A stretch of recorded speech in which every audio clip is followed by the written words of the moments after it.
ఇప్పటికి 2 times attack అయింది. ఫిరోజ్ ఖాన్ పైన బుల్లెట్ ఉంది శరీరంలో. మొన్న కూడా అటాక్ చేసిరు. మరి ఇంకా గవర్నమెంట్లు ఉన్నా కూడా మీ మీద అటాక్ జరిగింది. గవర్నమెంట్ లేనప్పుడు భయం అనిపించ ఫిరోజ్ ఖాన్ డర్తానే కా?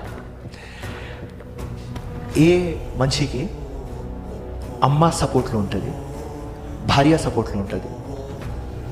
వాడు దేవుడికి ఈడ్చేసి ఎవరయ్యాకు భయపడడు. నా భార్య చెప్తుంది కొట్టు అని, నా అమ్మ చెప్తుంది కొట్టు, జైలుకి పోతే పో, ఒక కాజ్ మీద నువ్వు చేస్తున్నావు. సో అమ్మ సపోర్ట్లో ఉన్నది, భార్య సపోర్ట్లో ఉన్నది, పిల్లలు లేరు, ఒక పాప ఉన్నది చనిపోయింది. సో అమ్మ భార్య సపోర్ట్లో ఉన్న తర్వాత ఎవరయ్యాకి వింటా అన్నా నేను ఎవరికి విన్నా. Simple logic.